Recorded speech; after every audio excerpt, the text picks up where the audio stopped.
What makes Piattella so special? I can tell you what makes Piattella so special. I'm going to go really long-winded with this, and sorry, admin, because this might make it harder to turn into something we can package for people later. So, I am going to give you the Piattella lore. That's what I'm going to give you today. And I'm going to end this with why I advocated for it so much, and I'm not quite done yet, right? And guess what, con music? Cannabis Chris is a part of that story. So just calm down, bud. I'm going to get there. Cannabis Chris is a part of this arc, this Piattella arc. So let me talk about the first time. What is Piattella, right? Let me just start there just to clear things up. Piattella is a cold cure water hash that is made specifically by Uncle's Farm. It is a product name. It is not a process name. Uncle's Farms didn't invent curing water hash. He didn't invent the cold cure water hash. He's somebody who took all the information available at the time and refined his own product, called it Piattella. That's what Piattella is. Other people call their stuff Piattella, but it's just a cold cure water hash. It's like calling your vaporizer the Peak. Well, that's what we call ours. Yours is a vaporizer. You could just call it that. That's just some context for people that might not understand. I'm going to go all the way back to my journey of cold cure water hash, and I have to go back to 2022.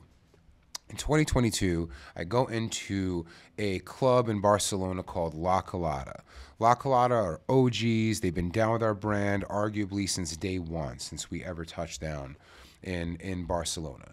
And I go there and I sit down, and the owner, Jackie, walks over to me and he's like, "Hey, bro, do you want to try the best hash in Barcelona?" And I smile and I'm like, "Sure, bud, show me the best hash in Barcelona." I highly doubt he's about to show me something impressive, just something he thinks is impressive. So he walks me over to the bar, and a goat hash maker from Barcelona comes over. Bobby Colada is who that is. And they show me a jar. And I look at the jar, smell the jar, very light, almost yellowish, like lemony color, but very, very light, runny, even runnier than that Z I just showed you, just pretty runny, soupy. If you picked it up with a dabber, it would drip right off. And I'm like, "Oh, cool, man. There's some pretty good water. It's some pretty good rosin. It looks like good rosin." He's like, "It's not rosin. It's water hash." I've only seen water hash in the form that we've seen water hash in, never drippy, gooey. I've seen water hash as a sandy substance that ends up all collapsing on itself and looking like shatter, and eventually turns into a dry, sandy substance again, but different than the original sandy substance. That's what I've known it to look like. And here I am, and I'm seeing something that looks like some of the best rosin I've ever seen. And they're claiming it's water hash. So I go over to my hash maker homie at La Colada, and I'm like, "Bro, this dude is saying this is water hash. Can you confirm?" And he's looking at it. He puts in his dabber. He plays around. He's like, looks at me. He's like, "Raj, I think this could be water hash." So I go and I take a dab. First pull, I'm like, "Bro, this is rosin. It tastes too good." Second pull, "Bro, this is rosin, man. There's no way it ain't." Third pull, "This is water hash." I could taste just the touch of the trichome waxes that even exist in Six Star. I could taste it. So I go and I look inside, and clearly you're seeing some particulate. You're seeing the remnants of what looks like water hash. Mind fucking blown. I trip on this. I come back to the States. I ask every single homie of mine, "Can you make cold cure water hash?" I have a jar from my birthday party in April of 2022 from Feeling Frosty Hash, where they made me their first attempt at cold cure water hash because I couldn't stop asking, "Please, please make some." And why was I so hyped on it is because I thought for the first time ever, there is a consistency that is palatable to the general public where now they can consume water hash without feeling like, "Oh, but it's sandy and it goes through all these changes." They're going to see this jar that looks like rosin and be like, "Bet, I'd love to try it." Now, I'm trying to foster this. It's exciting for me. It's this spirit of innovation and competition that feels stale in the US, right? It feels like in the US, Honey Banana wins every single year. Cold cure rosin is what everyone uses. It doesn't feel like the days were every single year. is better than the last. It doesn't feel like the days when one year Tangy is the hottest name in the market and the next year it's fucking embarrassing to process because we've moved away from it. We've innovated beyond those terps and those expectations from the market. And so I'm asking everyone I know. And as I'm asking everyone I know, shout out to Alice from Wuxos Winery. I'm hanging out with her and Flynn. And they're like, have you heard of Uncle's Farms? He has a shop in Barcelona and all they do is cold cure water hash. It's the only thing they do. Is that where you saw that one jar? Because I was explaining in the La Colada jar I saw.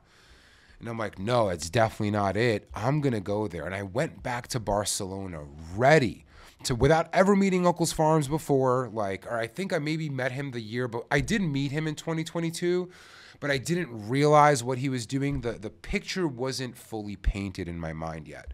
So I'm going back thinking, wait, I did try something from you that was amazing. I'm going back wanting to cover cold cure water hash. I'm going back really wanting to say this is the best hash in the world because it's on the cusp of innovation. We are not curing contemporary hash, right? We're making rosin. We've kind of lost touch with this age-old process that they use to express terps, to express cannabinoids differently in resin for millennia. We've lost touch with that. We no longer see it useful. And here is not just Bobby Colada doing this, and quite frankly, not just Uncle's Farms, but many people that are now curing resin to make something fucking amazing. Something that felt more than what we were experiencing before. So now I'm going there, right? Now we're caught up to 2023. I'm heading back to Barcelona. I already know in my mind I want to make this video. I see Uncle's Farms. We do it great. Piattella is probably the #1 term in cannabis in 2023, right? No credit to me. We just shined a light on something we thought was cool. All credit to Slight for, I think, growing it. Maybe as growers he'll give credit to, but all credit to Slight, to Uncle's Farms, to ISO Extracts, to all the fucking people that have been a part of Bobby Colada of developing cold cure water hash. And now this is all important, and I said I was going to involve Cannabis Chris. Why was this so important to me?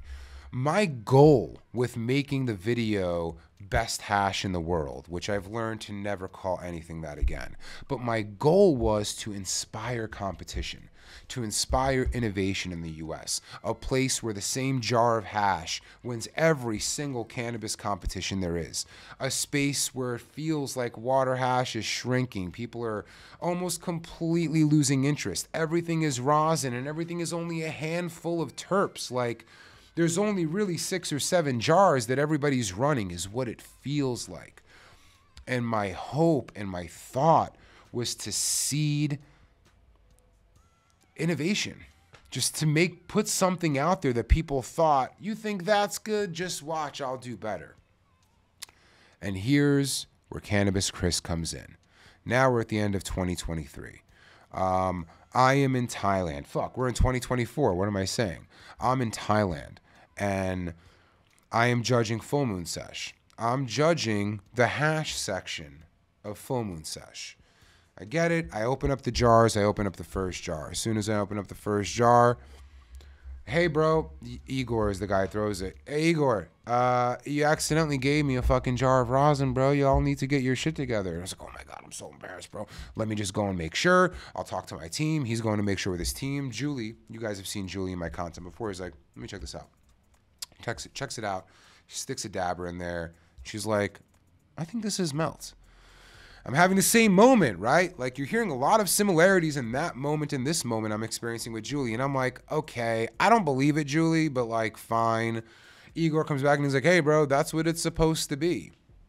And I get back to the hotel with Julie. We're judging now. And she was like, nah, man, I'm pretty sure that this is water hash. Like, she sees resin in a way like, she's looking at the fucking Matrix when she sees resin, you know, like I'm still looking at a monitor type shit. And she thinks that it's water hash. It's like, I wouldn't be surprised if this was water hash, but it's incredible what they've been able to do. So I take a dab of it. I put it into the proxy. The proxy really lends itself to flavor, right? So like when I'm reviewing or judging, I try to use the proxy because it's, in my mind, somewhat forgiving for a lot. a lot of people. Like if their shit doesn't taste good at all, maybe I'll get one good pull and at least be able to give them some feedback. So I go and I put this dab in a proxy. Same setup, joystick, Ryan Fit Recycler. And I take 6 pulls. 6 pulls. I extended it. I was boosting it. Before I was like, holy shit, this is really water hash. And what was it? It was what I guess Cannabis Chris called jokingly Piattella. I still don't know what he did. I still have to reach out to him and see if I can secure this jar in California. But what he did felt like what I was trying to seed. An environment of healthy competition, of healthy inspiration to see what's possible. And that jar, at this point, was probably one of the best dabs that I've taken in 2024. As far as consistency goes, I've never seen like what he's done. The last time really was when I saw what Bobby Collada did. And it was different. This wasn't a light looking, necessarily wet looking jar. This was, a little bit wet. It was brown, or dark. It wasn't extremely white. And it was one of the best things I've ever tried. And it existed as a reply to the popularity of Piattella last year. And so, I feel like I had to give context, not just on Cannabis Chris, but what this whole thing has been about. This whole thing has been about trying to get people to feel like they can make better resin than each other and serving us while they do it. So I think I had to give that lore, and big shout out to Cannabis Chris, who I feel like made one of the most innovative jars of resin I've ever tried, and he did it to show that his view of the world might be a little bit better than somebody else's as far as it relates to artistic vision.